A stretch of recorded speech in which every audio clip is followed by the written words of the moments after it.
The reach of the British Empire has been expansive and long-lasting.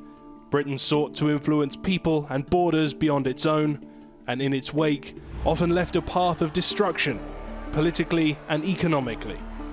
But why is the empire still seen through a nostalgic lens? Is it time for Britain to face up to its colonial past?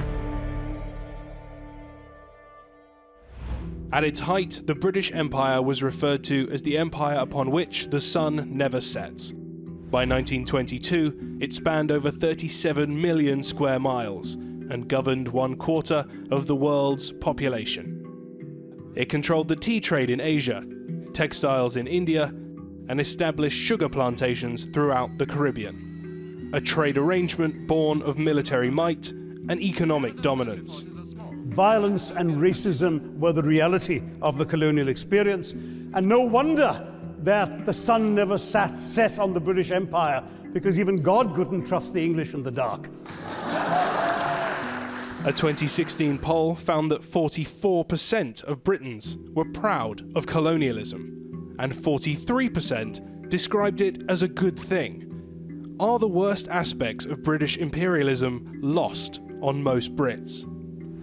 Under the British Raj, India suffered countless famines, with millions across the subcontinent dying from starvation. And in 2016, elderly Kenyans brought a case against the British government for atrocities caused during the Mau Mau uprising in the 1950s.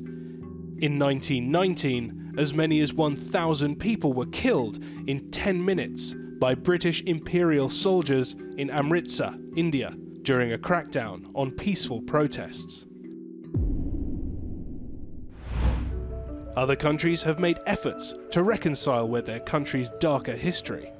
Holocaust memorials are commonplace in Germany.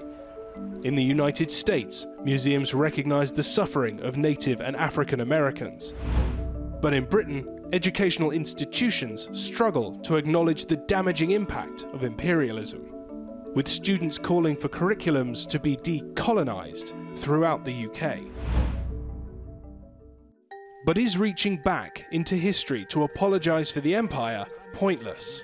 Then British Prime Minister Tony Blair condemned Britain's role in the slave trade in 2006, but said further hand-wringing was unnecessary.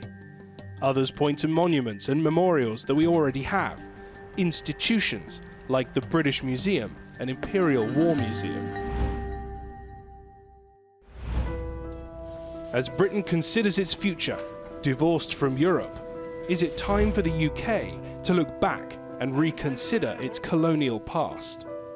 Does Britain need to redress the legacy of empire to pave the way for a new 21st century British identity?